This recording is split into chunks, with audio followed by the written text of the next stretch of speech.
One of the biggest challenges is, right now we have 51 buildings going through recertification.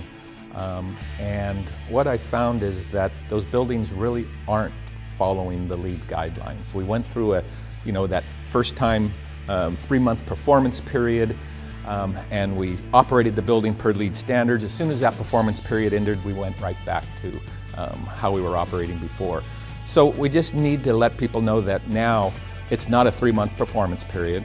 When we start this LEED process, these are now going to be the standard operating procedures of the building, and we need to operate that way until someone says, you know what, no more LEED, no more of this, let's go back to how we were.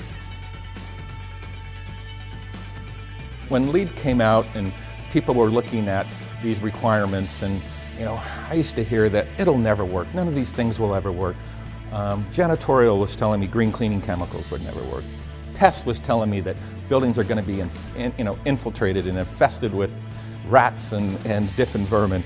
But what LEED did is it made us try things out. And we looked at these things and we incorporated them, and we said, that actually worked fine. I have a process, and my thinking is everything has to make economic sense, but I will never sacrifice performance for sustainability. Everything I do has to work as well or better, because if we tick off the people in these buildings, this LEED or sustainability means nothing. We have to make sure that they're happy. So, in the long run, people are always going to be looking for value. How do we increase value for this building? Easiest way to increase value is, hey, let's reduce our operating costs. And I'm not talking about let's shut off the air conditioning.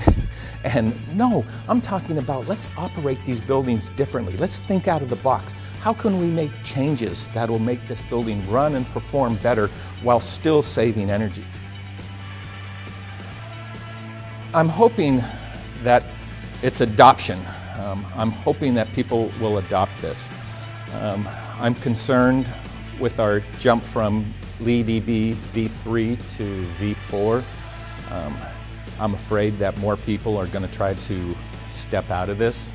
Not only has it become more difficult, it's looking like it's a full level of certification more difficult. And I see a lot of real estate people going, well, I was LEED Gold before, and now I'm LEED Silver. It's going to show that I reduced my sustainability. I haven't done anything different, and I'm always increasing it. So people are looking at that and going, is this the way to go? I'm concerned that the price went up.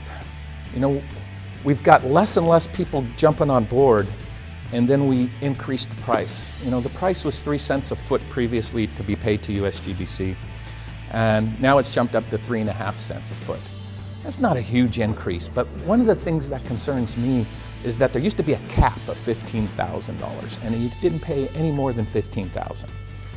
Now that cap is gone. Now it's still based on square footage. So a 1 million square foot building that would pay $15,000 before for certification to USGBC is now paying anywhere to $25,000 to $30,000.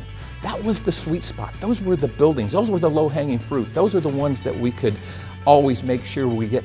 Now those big buildings are starting to go, gosh, I don't know if I want to do this now. So I'm concerned on where it's going. I'm hoping that they work with something and realize that we need to keep this demand up, because this is actually doing good. We are showing in our buildings with our LEED process, with our energy audits and our low cost, no cost findings, that we're just over a year payback on all LEED costs.